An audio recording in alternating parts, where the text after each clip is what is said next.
నమస్కారం. G3 news వార్తలకు స్వాగతం. ముందుగా వార్తల్లోని ముఖ్యాంశాలు.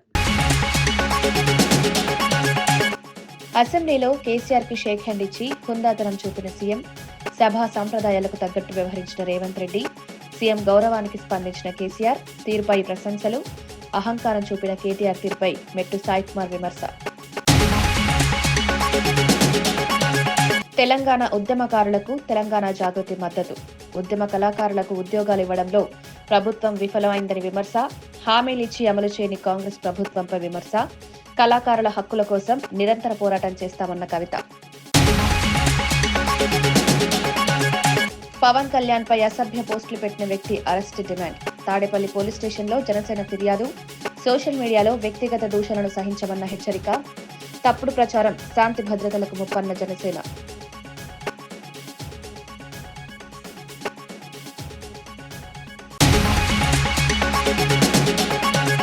స్వర్ణ గ్రామం, స్వర్ణ వార్డు పేర్లకు కేబినెట్ ఆమోదం. గ్రామ వార్డు పాలనకు కొత్త దిశ అన్న నాదెండ్ల మనోహర్. సచివాలయ వ్యవస్థలో నాణ్యత పెంచడమే లక్ష్యమని వెల్లడి. పేరు మార్పుతో పాటు పనితీరులోనూ మార్పు అవసరమని వ్యాఖ్య. బీజేపీ ఆర్ఎస్ఎస్ సంస్థాగత బలంపై దిగ్విజయ్ వ్యాఖ్యలకు మద్దతు. కాంగ్రెస్ కూడా కేడీఆర్ బలోపేతం కావాలన్న శశి థరూర్. పార్టీ విజయానికి వ్యవస్థాగత బలం అవసరమన్న అభిప్రాయం. కాంగ్రెస్ లోపల కీలక చర్చకు దారితీసిన వ్యాఖ్యలు.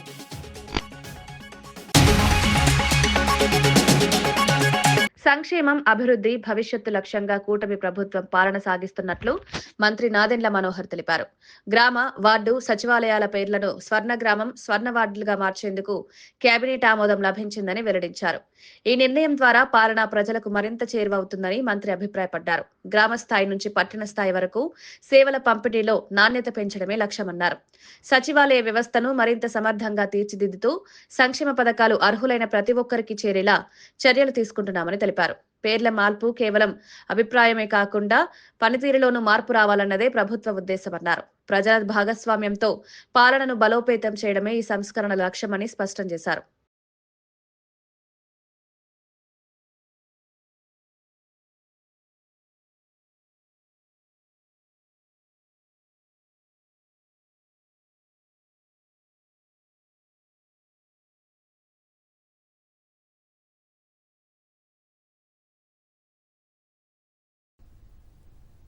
సచివాలయాలు, వార్డు సచివాలయాలు అయితే గతంలో ఆ ప్రభుత్వం కొంతవరకు సరైన ఒక సిస్టమ్ ఏర్పాటు చేయకుండా చేశారో ఆ మార్పు కూడా తీసుకొచ్చి ఈరోజు క్యాబినెట్లో స్వర్ణ గ్రామం, స్వర్ణ వార్డు అనేది ఈరోజు మా క్యాబినెట్ దీనికి పూర్తిగా మద్దతు పలికింది. రాష్ట్రంలో ఉన్న రహదారులకి ఈ రోజు వరకు 1200 కోట్లు. అదేవిధంగా కొత్తగా రేవంత్ రెడ్డి అసెంబ్లీలో ప్రతిపక్ష నేత కేసీఆర్ కు మర్యాదపూర్వకంగా షేక్ హ్యాండ్ ఇవ్వడం ద్వారా తన రాజకీయ హోదాతనాన్ని నిరూపించుకున్నారని ఫిషరీస్ కార్పొరేషన్ చైర్మన్ మెట్టు సాయి కుమార్ ప్రశంసించారు. సీఎం స్వయంగా ముందుకు వెళ్లి గౌరవం ఇవ్వగా కేసీఆర్ కూడా నిలబడి ప్రతిస్పందించడం సభా సాంప్రదాయాలకు తగిందేనని పేర్కొన్నారు. అయితే అదే సమయంలో కేటీఆర్, పాడి కౌశిక్ రెడ్డి కూర్చునే ఉండడం అహంకారాన్ని చాటిందని విమర్శించారు. ప్రజాస్వామ్యంలో హుందాతనం, పరస్పర గౌరవం ఎంతో ముఖ్యమని, సీఎం ప్రవర్తన అందరికీ ఆదర్శంగా నడిచిందన్నారు. అసెంబ్లీ అనేది వ్యక్తిగత అహంకారానికి వేదిక కాకూడదని, ప్రజా సమస్యలపై సానుకూల చర్చ జరగాల్సిన స్థలమని మెట్టు సాయి కుమార్ వ్యాఖ్యానించారు. ఆయన చేసేటువంటి ఈ హుందాతనమైనటువంటి రాజకీయానికి తెలంగాణ ముఖ్యమంత్రిగా మరొకసారి ఆయన పేరు ప్రతిష్టలు ఆకాశాన్ని అంటాయి. అక్కడ మీరు చూడొచ్చు, ముఖ్యమంత్రిగా 3 అడుగులు ముందుకొచ్చి మాజీ ముఖ్యమంత్రి గారిని ప్రతిపక్ష నాయకుడిని కలుస్తున్నప్పుడు ఎక్కడ ఇద్దరున్నారు అవలగాన్లు. వాడొకడు కేటీఆర్, వీడొక అవల మన కౌశిక్ రెడ్డి.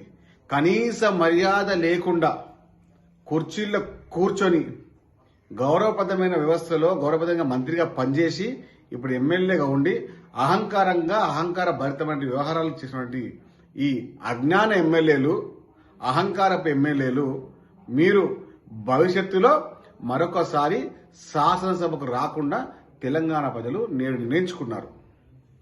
కేటీఆర్ని కానీ కౌశిక్ రెడ్డి కానీ మరొకసారి శాసనసభలో వచ్చే అసెంబ్లీ ఎన్నికల్లో శాసనసభలో రానివ్వకుండా వారు చేసినటువంటి ఈ చిల్లర పనికి కూడా తెలంగాణ ప్రజలు చీచి అంటున్నారు. కాబట్టి అలాంటి అజ్ఞానపు శాసనసభ్యులు కల్వకుంట్ల తారక రామారావు, పాడి కౌశిక్ రెడ్డి మిమ్మల్ని మీ అహంకారాన్ని తెలంగాణ ప్రజలు చూశారు, గమనించారు.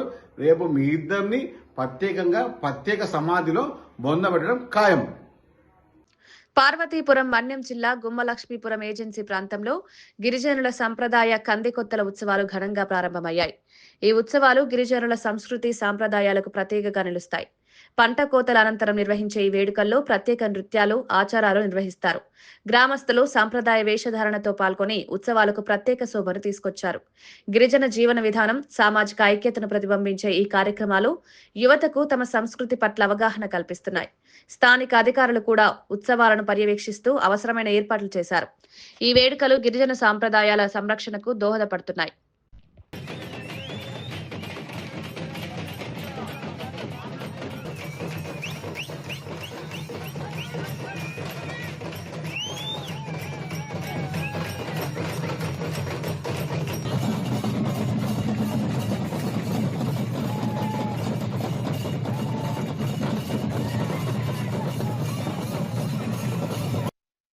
ఆదివాసీలు అతి ఘనంగా కంది కొత్తల పండగని నిర్వహిస్తున్నారు. ఈ సంబరాలు ప్రతి సంవత్సరం కూడా డిసెంబర్ ఆఖరి వారంలో నిర్వహిస్తారు. ఈ ఆదివాసీలు తమ సంప్రదాయంగా తరతరాల నుంచి కూడా ఈ జాతరని జరుపుకుంటూ ఉంటారు. వీరు కంది పంట పూర్తి స్థాయిలో దిగుబడి వచ్చి కోసినటువంటి సందర్భంగా, వరి దిగుబడి వచ్చి ఇంటికి ధాన్యం అందిన సందర్భంగా అందరూ సంక్రాంతి సందర్భంగా చేసుకునేటువంటి ఇక్కడ మన్యం జిల్లాలో ఈ వాతావరణంలో డిసెంబర్కే కోతలన్నీ కూడా పూర్తయి చేతికొస్తాయి. ఈ కంది కొత్తల పండుగ జరుపుకునే వరకు కూడా అందులో ఉన్నటువంటి ఏ గింజను కూడా తినకుండా దాన్ని ఒక ఆచారంగా తీసుకురావడం జరిగింది. వాళ్ళ సంప్రదాయాల్ని, తమ వస్తువులు, తమకు ఉపయోగపడేటువంటి ప్రతి వస్తువు కూడా ధన్యవాదాలు తెలియజేసే విధంగా అడవి తల్లి కంది పంటని ఇచ్చిన సందర్భంగా దానికి మన కృతజ్ఞతగా మనం ఉండాలనేటువంటి ఉద్దేశంతో ఈ జాతర అనేటువంటిది జరుపుకుంటూ ఉంటారు. స్థానిక సంస్థల ఎన్నికలు సమీపిస్తున్న వేళ మహారాష్ట్ర రాజకీయాల్లో కీలక పరిణామాలు చోటు చేసుకుంటున్నాయి. శివసేన అధినేత ఉద్దవ్ ఠాక్రే, మహారాష్ట్ర నవనిర్మాణ సేన చీఫ్ రాజ్ ఠాక్రే సోదరులు 20 ఏళ్ల తర్వాత కలవడం రాజకీయంగా ప్రాధాన్యం సంతరించుకుంది. తాజాగా పవార్ కుటుంబం కూడా అదే బాటలో నడవడం మహారాష్ట్ర రాజకీయ సమీకరణాలను మార్చే సూచనలుగా కనిపిస్తున్నాయి. విభేదాలను పక్కన పెట్టి ఏకతాటిపైకి రావడం రాబోయే ఎన్నికలపై ప్రభావం చూపుతుందని విశ్లేషకులు భావిస్తున్నారు. ప్రతిపక్ష శక్తులను బలోపేతం చేయడమే ఈ కలయికల లక్ష్యమని అంచనా వేస్తున్నారు. రాష్ట్ర రాజకీయాల్లో కొత్త సమీకరణాలకు ఇది నాంది కావచ్చని చర్చ జరుగుతోంది.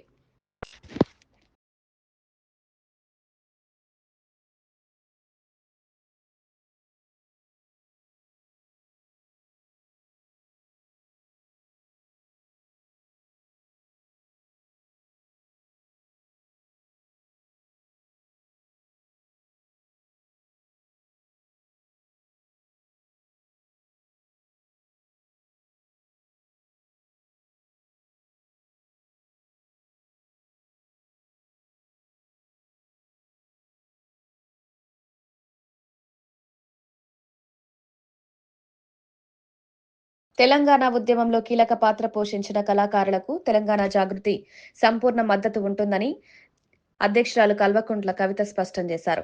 కళాకారులకు ఉద్యోగాలు కల్పిస్తామని కాంగ్రెస్ ప్రభుత్వం ఇచ్చిన హామీని ఇప్పటి వరకు అమలు చేయలేదని విమర్శించారు. ఉపన్యాసాలు, హామీలకే పరిమితమవుతున్న ప్రభుత్వం వాస్తవంగా ఉద్యోగాలు ఇవ్వడంలో విఫలమైందని ఆరోపించారు.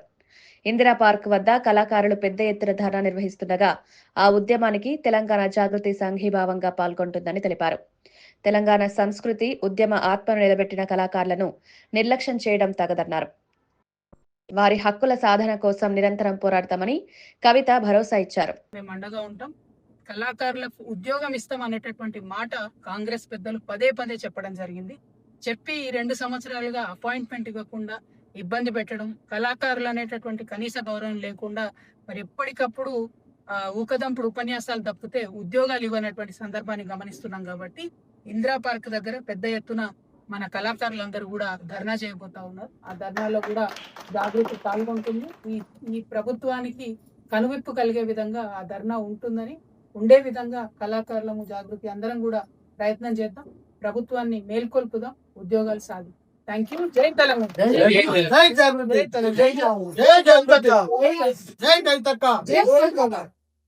కాంగ్రెస్, బీజేపీ రెండు దొందేనని ప్రజా ప్రయోజనాల విషయంలో రెండు పార్టీలు సిగ్గులేని వైఖరి అవలంబిస్తున్నాయని బీఆర్ఎస్ వర్కింగ్ ప్రెసిడెంట్ కేటీఆర్ తీవ్ర విమర్శలు చేశారు.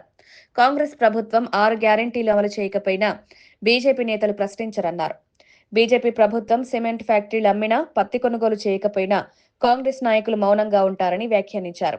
ఆ రెండు పార్టీల మధ్య అంతర్గత అవగాహన ఉందన్న అనుమానాలు కేటీఆర్ వ్యక్తం చేస్తున్నారు. ప్రజల సమస్యలను పక్కన పెట్టి రాజకీయ లాభాలకే ప్రాధాన్యమిస్తున్నారని విమర్శించారు. నిజమైన ప్రతిపక్ష పాత్రను బీఆర్ఎస్ మాత్రమే పోషిస్తుందని ఆయన స్పష్టం చేశారు. సపోర్ట్ కొడుతున్నందుకు ఆ పక్కకి వెళ్ళి సిగ్గుండాల బీజేపీ వాళ్ళకి. Cement Corporation of India factory తెరుస్తామని చెప్పారు. ఆల్తుఫాల్తు మనుషులు కాదు, అమిత్ షా వచ్చి చెప్పిండు సిమెంట్ కార్పొరేషన్ ఆఫ్ ఇండియా మేము ఫ్యాక్టరీ తెరిపిస్తాం. మరి కేంద్రంలో ప్రభుత్వం వచ్చింది కదా, ఎందుకు తెరిపిస్తలేవు? ఆ మాట మాట్లాడే దమ్ము ఎమ్మెల్యేకి లేదు. ఇంకా దానికి ఇక్కడ ఉండే ప్రభుత్వం సహకరిస్తున్నది, కాంగ్రెస్ ప్రభుత్వం. మనం ఉన్న రోజులు అడ్డుకున్నాం, అట్లెట్లా అమ్ముతావా అని. ఇవాళ అడ్డికి పావుషేరు ముఖ్యమంత్రి గారి కుటుంబ సభ్యులే ఆ ఫ్యాక్టరీ కొట్టేసే ప్రయత్నం చేస్తున్నారు. ముఖ్యమంత్రి గారు బావున్నాడు, ఒక ఆయన బావ వరుసకున్న మనిషి, ఆయన కొట్టేసే ప్రయత్నం చేస్తున్నాడు. నేను మీకు వివరాలు చెప్తా. తప్పకుండా అడ్డుకోవాల్సిన బాధ్యత మన మీద ఉన్నది. కాంగ్రెస్ బీజేపీ ఇలా రెండు సిగ్గులేని పార్టీలే, దొందే. మీరు ఆలోచన చేయండి. ఇవాళ సిసిఐ అమ్ముతుంటే పట్టించుకోరు. కాటన్ కార్పొరేషన్ వాడు పత్తి కొనకపోతే కాంగ్రెస్ వాళ్ళు నిలదీయరు. మళ్ళీ మనమే రోడెక్కాల, మళ్ళీ మీ నేరేడు కొండగాడు ఆడ మన మొత్తం రాస్తారోకో చేసి రహదారి దిగ్బంధం చేసి బోతులనే ఆగమాగం చేస్తే తప్ప సిగ్గు రాలేదు వాళ్ళకు. అట్లాగే ఇవాళ ఒక్క హామీ కాంగ్రెస్ వాడు అమలు చేయకపోయినా, 6 గ్యారంటీలను అటకెక్కిచ్చినా ఒక్క బీజేపీ మాట్లాడాడు. ఒక్కడు గట్టిగా అడగాడు. ఎందుకు? ఇద్దరు ఒకటే అదలు బదలు. ఏమనుకుంటాను వాళ్ళిద్దరు? ఫస్ట్ బీఆర్ఎస్ లేకుండా చేయాలి, రాష్ట్రంలో కేసీఆర్ లేకుండా చేయాలి. అప్పుడు మన ఇద్దరం ఆడుకోవాలి. నువ్వు కాకపోతే నేను కాకపోతే నువ్వు. బీఆర్ఎస్ ఉండొద్దు, ఇది వాళ్ళ కోరిక. కానీ ప్రజల కోరిక వేరే ఉన్నది. మళ్ళా కేసీఆర్ రావాలి, 2028లో ఖచ్చితంగా రాష్ట్రానికి ముఖ్యమంత్రి కావాలనే కోరిక ఇలా ప్రజల్లో బలంగా ఉన్నది. తప్పకుండా నేనైతే నమ్ముతున్నా, పైన దేవుడు ఉన్నాడు, కింద ప్రజలు ఉన్నారు. మీరు అనుకుంటే, దైవ బలం ఉంటే తప్పకుండా కేసీఆర్ గారు తిరిగి రాష్ట్రానికి ముఖ్యమంత్రిగా బాధ్యతలు చేపడతారు. ఉమ్మడి పాలమూరు, నల్గొండ, ఖమ్మం జిల్లాలకు అన్యాయం జరుగుతోందంటూ బీఆర్ఎస్ నాయకులు గోబెల్స్ ప్రచారం చేస్తున్నారని నీటిపారుదల శాఖ మంత్రి ఉత్తమ్ కుమార్ రెడ్డి మండిపడ్డారు. వాస్తవాలకు భిన్నంగా ప్రజలను తప్పుదారి పట్టించడమే బీఆర్ఎస్ లక్ష్యమని విమర్శించారు. సాగునీటి ప్రాజెక్టులు, నీటి కేటాయింపుల విషయంలో ప్రభుత్వం స్పష్టమైన విధానంతో ముందుకు వెళ్తోందన్నారు. ప్రాంతీయ అసమానతలు తొలగించడమే ప్రభుత్వ ఉద్దేశమన్నారు. అభివృద్ధి పనులను దాచిపెట్టి రాజకీయ ఆరోపణలు చేయడం సరికాదన్నారు. ప్రజలు నిజాలను ఆగ్రహించి ఇలాంటి ప్రచారాలకు మోసపోరని ఉత్తమ్ కుమార్ ధీమా వ్యక్తం చేశారు. ఇచ్చిన దానికి అనుగుణంగానే ముందుకు పోతున్నాము. డబ్ల్యూసీ నుంచి మినిస్ట్రీ ఆఫ్ జల్ శక్తి నుంచి రిప్లై వచ్చిందంటే, గోదావరి డైవర్షన్ 45 టీఎంసీ ఇది సబ్జుడిస్ అనే పదం వాడిండ్రు. వీళ్ళు సుప్రీం కోర్టు పోయి 7 టీఎంసీలకు ఒప్పుకొని వచ్చిండ్రు. మేమేమంటున్నాం? As it is Palamuru Rangareddy project 90 టీఎంసీతో కట్టాల్సిందే, కడతాము. ఈ టర్మ్ లో 90 టీఎంసీతో పూర్తి చేస్తాము. మీరు 10 ఏళ్లలో పూర్తి చేయలేదు, 12 లక్షల ఎకరాలు నీళ్లు ఇస్తాము. మీరు పదే అబద్దాలు చెప్పి జనాన్ని మిస్గైడ్ చేసే ప్రయత్నం చేయకండి. ఒక ఫాల్స్ నెరేటివ్ తీసుకోకపోకండి. సిడబ్ల్యూసీ గాని మినిస్ట్రీ ఆఫ్ జల్ శక్తి గాని ఏమన్నారంటే, ఇది మా పరిధిలో లేని విషయం, ఇది Krishna water dispute tribunal, Brijesh tribunal decide చేయాలి. ప్రియ మిత్రుడు హరీష్ రావు చూపెడుతుంటారు ఇట్లా అని. ఇదే ఆ లెటర్ లో ఏం రాసినంటే, పాలమూరు రంగారెడ్డి ప్రాజెక్టు మేము సిడబ్ల్యూసీ క్లియరెన్స్ కి 90 టీఎంసీకే రాసినాము. ఆ 90 టీఎంసీలో 45 టీఎంసీ ఏమో మైనర్ ఇరిగేషన్, 45 టీఎంసీ ఏమో గోదావరి వాటర్. కానీ మీరు ఆ 45 టీఎంసీ కేడబ్ల్యూటీ అంటున్నారు. మా సేవింగ్ ఇన్ మైనర్ ఇరిగేషన్ ఇది మీరు క్లియర్ చేయండి అని అడుగుతున్నాం. We are not saying we are reducing the project 90 to 45 TMC. మేము నేరు జిల్లాకి మేలు చేసినట్టు, మేము నష్టం చేసినట్టు. Palamuru Rangareddy project will be completed with 90 TMC. మరి ప్రస్తుతానికి ఫేజ్ 1 గా ఇనిషియల్ గా మీరు 45 టీఎంసీ ఇమీడియట్ క్లియర్ చేయండి అన్నాం. అసెంబ్లీ హాజరు కాకపోతే సాంకేతికంగా అనర్హత వేటు పడుతుందనే భయంతోనే కేసీఆర్ మొక్కుబడిగా సభకు హాజరయ్యారని కాంగ్రెస్ పార్టీ విమర్శించింది. ప్రజా సమస్యలపై చర్చించాలనే ఉద్దేశంతో కాకుండా కేవలం హాజరు నమోదు చేసుకోవడానికే వచ్చారని ఆరోపించింది. ప్రతిపక్ష నేతగా కేసీఆర్ బాధ్యతాయుతంగా వ్యవహరించాల్సిందని కాంగ్రెస్ నేతలన్నారు. అసెంబ్లీ అనేది ప్రజా సమస్యల పరిష్కారానికి వేదిక కావాలని, రాజకీయ నాటకాలకు కాదని వ్యాఖ్యానించారు. సభకు వచ్చి మాట్లాడకుండా వెళ్లిపోవడం ప్రజాస్వామ్యాన్ని అవమానించడమేనని విమర్శించారు. ప్రజలు ప్రతిపక్షం నుంచి నిర్మాణాత్మక పాత్రను ఆశిస్తున్నారని కాంగ్రెస్ స్పష్టం చేసింది. సంతాపం ప్రకటించేంత వరకు కూడా ఒక 2 నిమిషాలు మౌనం పాటించకుండా వెళ్లిపోయిందంటే తెలంగాణ ప్రజలపైన గాని తెలంగాణ ప్రజా సమస్యలపైన గాని ఏ విధమైనటువంటి ఏమో ఉందో ఈ ఒక్క ఘటన చాలు చూస్తే అని చెప్పనమాట. వాళ్ళు హడావుడి చేసిన దానికి కూడా ఒక ప్రశ్న మీద అడుగుతున్నారు. వస్తువులు వచ్చేస్తున్నాడు అంటే వచ్చారు, కూర్చున్నారు, సంతకం పెట్టారు, వెళ్లారు. అసెంబ్లీకి రాకుండా ఉంటే అనర్హత వేటు పడుతుందని చెప్పని వచ్చి సంతకం పెట్టిపోవడమే తప్ప కృష్ణా జిల్లాలకు సంబంధించి ఏం చర్చ జరపాలని చెప్పిన ఆలోచన కూడా వారికి ఉందో లేనటువంటిది. కేసీఆర్ వైఖరి మరోసారి ప్రజలు స్వయంగా చూసిండ్రు. భారతదేశ శస్త్రచికిత్స పితామహుడిగా గుర్తింపు పొందిన ప్రొఫెసర్ విజయ్ సేన్ జన్మదినాన్ని పురస్కరించుకుని విశాఖలోని లోటస్ ఆసుపత్రిలో నేషనల్ పీడియాట్రిక్ సర్జరీ డేని ఘనంగా నిర్వహించారు. ఈ సందర్భంగా చిన్నపిల్లల శస్త్రచికిత్స రంగంలో జరిగిన పురోగతి, ఆధునిక వైద్య సాంకేతికతలపై వైద్యులు అవగాహన కల్పించారు. బాలల ఆరోగ్యం కోసం ప్రత్యేక శస్త్రచికిత్సల ప్రాముఖ్యతను వివరించారు. ప్రొఫెసర్ విజయ్ సేన్ అందించిన సేవలు దేశవ్యాప్తంగా అనేక మంది వైద్యులకు స్ఫూర్తిగా నిలిచాయని వక్తలు గుర్తు చేశారు.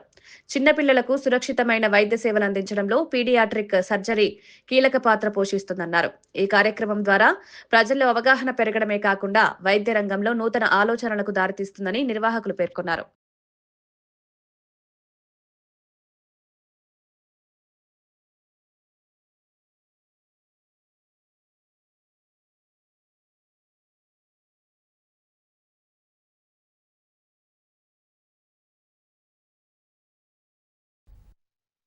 పీడియాట్రిక్ సర్జరీ డే అనేది ఒక special branch.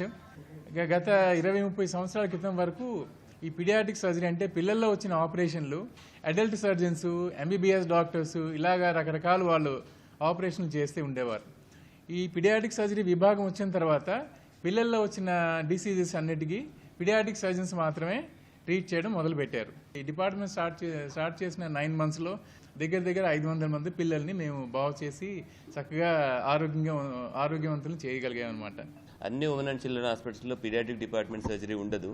But we are lucky to have him and he is very committed pediatric surgeon and his passion is laparoscopic surgeon. Minimal hole surgery అంటారు కదా, కుట్లు వేయకుండా సర్జరీ చేస్తారు కదా. చాలా కాంప్లెక్స్ సర్జరీస్ కూడా డాక్టర్ గారు ఎండోస్కోపిక్ ఆర్ లాప్రోస్కోపిక్ సర్జరీ చేస్తారు. అండ్ ఇండియాలో అట్లా సర్జరీ లాప్రోస్కోపిక్ సర్జరీ చేసే కొంతమంది డాక్టర్స్లో ఈ డాక్టర్ గారు ఒకరు, శ్రీనివాస్ గారు ఒకరు. అండ్ ఆల్సో యూరలాజికల్ సర్జరీ అంటే పిల్లల్లో వచ్చే కిడ్నీ ప్రాబ్లమ్స్కి ఆపరేషన్ లేకుండా వాపులకి దాంట్లకి చాలా బాగా సర్జరీ చేస్తారు. సోషల్ మీడియాలో ఉప ముఖ్యమంత్రి పవన్ కళ్యాణ్ ను విమర్శిస్తూ తప్పుడు అసభ్యకర పోస్టులు పెట్టిన వ్యక్తిని వెంటనే అరెస్ట్ చేయాలని జనసేన పార్టీ నేతలు డిమాండ్ చేశారు. ఈ మేరకు తాడేపల్లి పోలీస్ స్టేషన్లో అధికారికంగా ఫిర్యాదు చేశారు. రాజకీయ విమర్శల పేరుతో వ్యక్తిగత దూషణలు, అసత్య ప్రచారం చేయడం సహించబోమని జనసేన నేతలు హెచ్చరించారు. ఇటువంటి పోస్టులు ప్రజల్లో గందరగోళం సృష్టించి శాంతి భద్రతలకు ముప్పుగా మారుతున్నాయన్నారు. సోషల్ మీడియాను బాధ్యతాయుతంగా వినియోగించాలన్నారు. చట్టాన్ని అతిక్రమించే వారిపై కఠిన చర్యలు తీసుకోవాలని పోలీసులను కోరారు. ఈ వ్యవహారం రాజకీయ వర్గాల్లో చర్చనీయాంశంగా మారింది.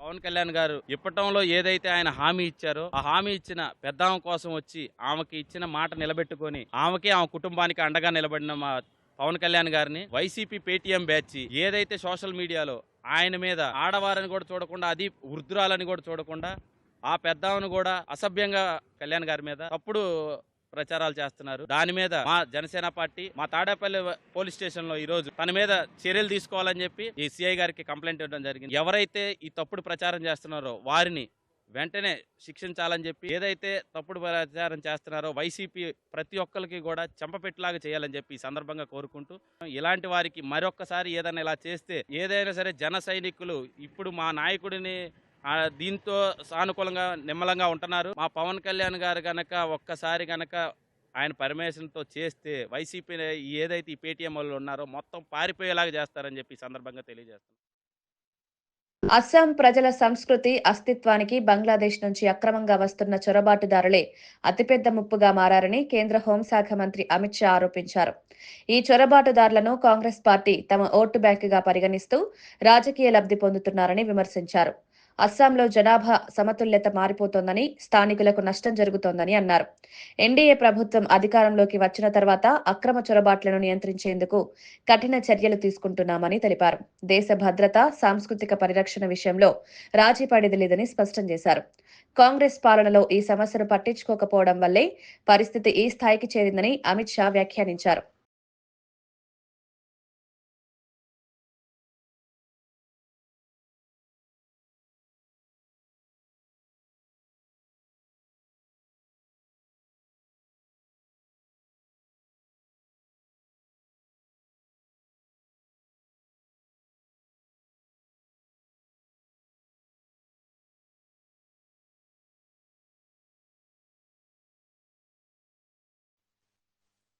भारतीय जनता पार्टी का संकल्प है न केवल आसाम, पूरे देश से चुन चुन कर हम घुसपैठियों को निकालने का काम करेंगे, चुन चुन कर।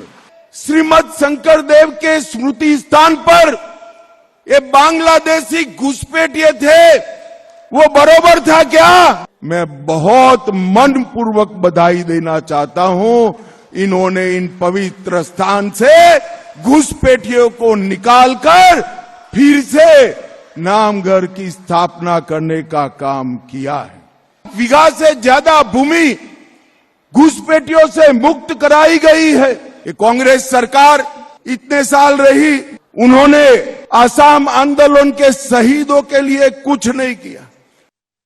బీజేపీ ఆర్ఎస్ఎస్ సంస్థాగత బలంపై కాంగ్రెస్ సీనియర్ నేత దిగ్విజయ్ సింగ్ చేసిన వ్యాఖ్యలు రాజకీయ దుమారానికి దారితీయగా ఆ వ్యాఖ్యలకు కాంగ్రెస్ ఎంపీ శశి థరూర్ మద్దతు తెలిపారు. మీడియా ప్రశ్నలకు స్పందించిన థరూర్ కాంగ్రెస్ పార్టీ కూడా సంస్థాగతంగా మరింత బలోపేతం కావాల్సిన అవసరం ఉందని అభిప్రాయపడ్డారు. రాజకీయ పార్టీల విజయానికి క్యాడర్ శక్తి, నిర్మాణాత్మక వ్యవస్థ కీలకమన్నారు. ఆర్ఎస్ఎస్, బీజేపీలు ఈ విషయంలో బలంగా ఉన్నాయన్న వాస్తవాన్ని గుర్తించి కాంగ్రెస్ కూడా తన వ్యవస్థను పునరుద్ధరించుకోవాలని సూచించారు. ఈ వ్యాఖ్యలు పార్టీ లోపల చర్చకు దారితీస్తున్నాయి. రాబోయే ఎన్నికల దృష్ట్యా సంస్థాగత బలోపేతంపై కాంగ్రెస్ దృష్టి పెట్టాల్సిన అవసరం ఉందని రాజకీయ విశ్లేషకులు అభిప్రాయపడుతున్నారు.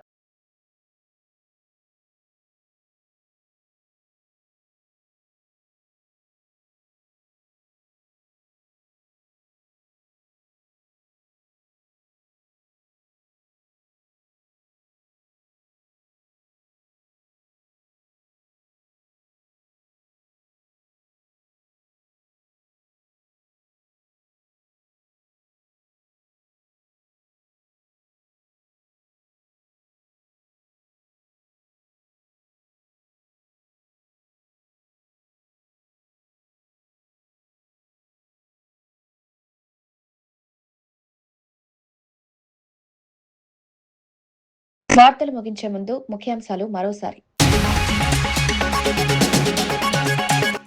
అసెంబ్లీలో కేసీఆర్ కి షేక్ హ్యాండ్ ఇచ్చి హుందాతనం చూపిన సీఎం, సభా సంప్రదాయాలకు తగ్గట్టు వ్యవహరించిన రేవంత్ రెడ్డి, సీఎం గౌరవానికి స్పందించిన కేసీఆర్, తీరుపై ప్రశంసలు, అహంకారం చూపిన కేటీఆర్ తీరుపై మెట్టు సాయి కుమార్ విమర్శ.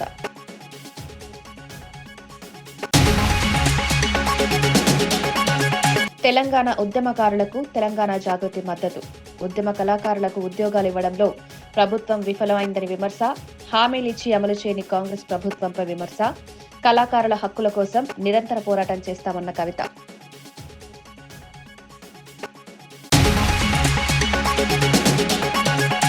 పవన్ కళ్యాణ్ పై అసభ్య పోస్టులు పెట్టిన వ్యక్తి అరెస్ట్ డిమాండ్. తాడేపల్లి పోలీస్ స్టేషన్లో జనసేన ఫిర్యాదు, సోషల్ మీడియాలో వ్యక్తిగత దూషణను సహించమన్న హెచ్చరిక, తప్పుడు ప్రచారం శాంతి భద్రతలకు ముప్పన్న జనసేన.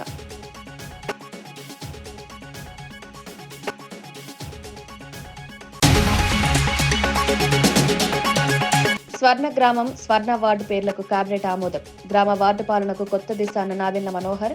సచివాలయ వ్యవస్థలో నాణ్యత పెంచడమే లక్ష్యమని వెల్లడి. పేరు మార్పుతో పాటు పనితీరులోనూ మార్పు అవసరమని వ్యాఖ్య. బీజేపీ ఆర్ఎస్ఎస్ సంస్థాగత బలంపై దిగ్విజయ్ వ్యాఖ్యలకు మద్దతు. కాంగ్రెస్ కూడా కేడీఆర్ బలోపేతం కావాలన్న శశి థరూర్. పార్టీ విజయానికి వ్యవస్థాగత బలం అవసరమన్న అభిప్రాయం. కాంగ్రెస్ లోపల కీలక చర్చకు దారితీసిన వ్యాఖ్యలు.